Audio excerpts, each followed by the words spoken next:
Alright, I'm back, and before I left I was going over docking ports, so I'm going to continue to go over docking ports, because I was going over docking ports and the game crashed.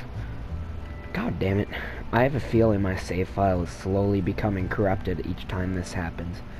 Anyway, docking ports are the same as liquid fuel oxidizer tanks. They can pretty much be attached anywhere on the side of your ship, radially as part of a fuel tank setup, or radially or whatever, on an attachment point. You can place them wherever, so that's cool. All the docking ports do this.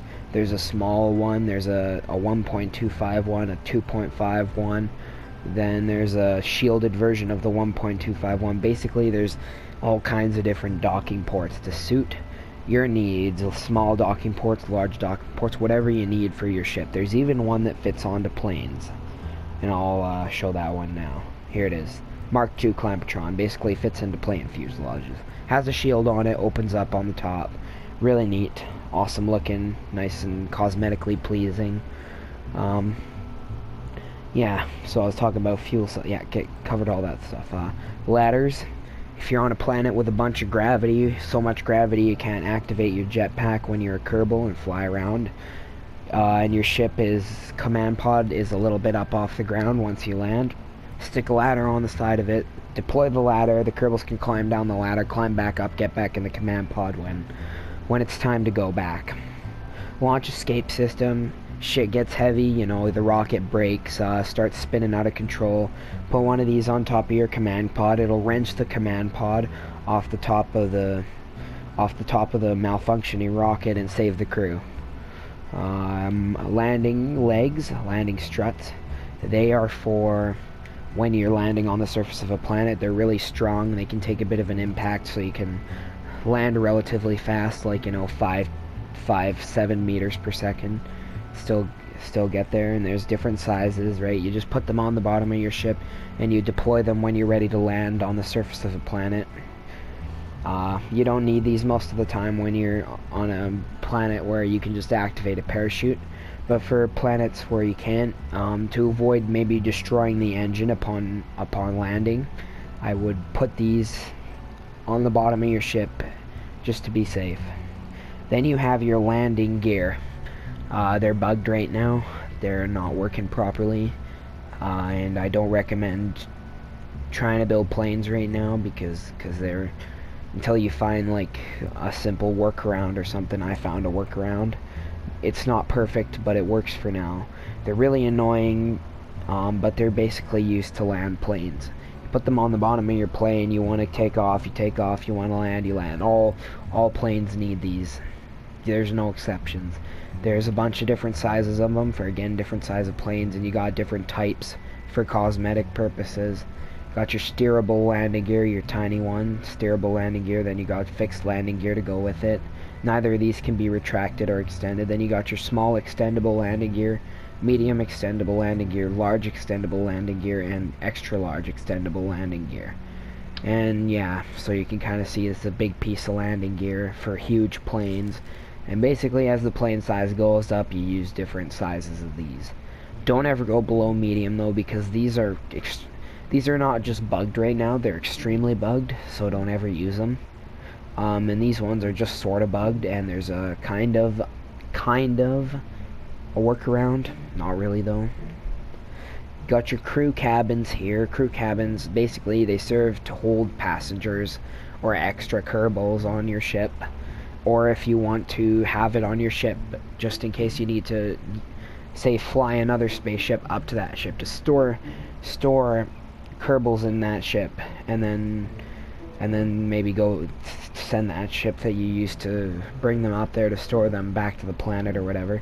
You put these on mainly passenger aircraft, or, you know, space stations where you need a place to hold extra crew and stuff.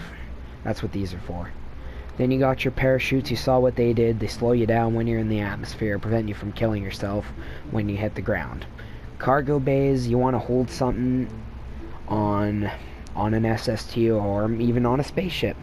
You can stick them in this cargo bay, open up the cargo bay, bring the payload back out of the cargo bay, and and then you put it wherever you need to put it, and return the plane back to wherever it needs to be returned to. That's what the cargo bays are for. Mainly they look really awesome when you, say, fly in a single stage to orbit, spaceplane to orbit, deploy a satellite, and maybe go back down to the surface. That's mainly what these cargo bays would be used for. Another crew cabin. This one's for a plane. More parachutes. Another cargo bay, different sizes of passenger crew cabins and stuff. Solar panels, all different sizes of solar panels. They all generate electricity. Electricity you use for the ion engine. You use SAS system automatically uses a bit of electricity. Probes need electricity to run. Your ship will go catatonic and you'll lose control if you don't put solar panels or some form of electricity generation on your unmanned probes or whatever. Another type of ladder, just a smaller one. Here's the radioisotope thermoelectric generator. Does the same thing as solar panels, slowly generates electricity. Another crew cabin here, same kind of thing as the other crew cabins. Here's radiator panels. Basically what happens is when you're drilling into the ground, the drill and the refinery kind of produce heat. The heat needs to dissipate somehow. Radiator panels are how the heat dissipates. Rover wheels. If you design a rover, you put these wheels on it. They can drive. They're like a kind of a car's drive system. You know, they can drive around. You know, they're powered wheels. You can drive around with them on, and they need electricity to operate. Here's a service bay for like storing small items inside of. Say you don't want to litter the outside of your ship with batteries or whatever and make it look really ugly, you can store them inside this service bay instead, and it protects things during re-entry. There's different kinds. You have your 2.5 and your 1.25. More solar panels. More radiator panels. Another rover wheel. And then these are the batteries. Batteries are used to store a large amount of electricity, and they come with a large amount of electricity stored. Say you just maybe want to place one of these on an unmanned probe that you only want to run for a certain time. You can just place one of these on here, right, and it'll run until the electricity in this battery runs out and the electricity that the probe just naturally stores runs out too. So this one has 1,000 electricity units, so once this core has consumed 1,000 electricity units, then it'll stop working. 1,010 electricity units, then it'll stop working.